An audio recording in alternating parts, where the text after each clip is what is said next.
台南大湾皇冠假日酒店自1月26日起，在元素自助餐推出6手连弹台湾好猪宴的全新菜色，选用台湾国产猪肉，汇集酒店内底6大主厨的拿手好菜，让消费者一届就会当吃到各式各样好食又够健康的猪肉香宴。今年当中呢，大家可能对于猪肉有一些担心，所以呢，我们在这次的自助餐当中也特别推出了台湾好猪宴，也就是使用台湾的国产猪，然后呢，特别以猪肉来进行这样的料理。同时呢，我们也把酒店内6位主厨他们的抢手的好菜，然后端上我们的自助餐台上面，所以我们称这次的宴菜的内容称之为6手连弹台湾好猪宴，希望大家呢可以来品尝呢我们6大主厨。包括我们的行政总主厨周烈成，还有我们的采风楼的主厨，我们的冠军主厨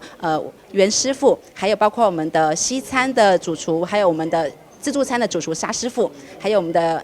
的日本料理铁板烧的李师傅，以及我们的日料的吴师傅，以及包括我们的点心师傅，我们也是金牌主厨的刘师傅，由这6大主厨呢联手呢来打造出6道精选的菜色。在新菜发表这天，饭店特别邀请市长黄伟哲担任一天的客座主厨，现场示范韩式起司五花猪的做法。料理时团出香味，也好现场的观众拢摇起来啊！掌声一下吗？你看，视觉上赏心悦目，味觉上又非常好吃，所以感谢大元皇冠，我们也热切期待我们大元皇冠邀请这么多金牌厨师，能够让大家大快朵颐，我已经饿昏了。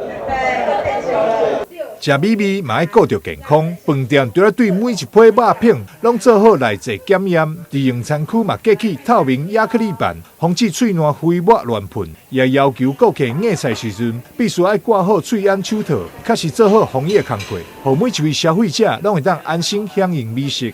台南新闻张硕维采访报道。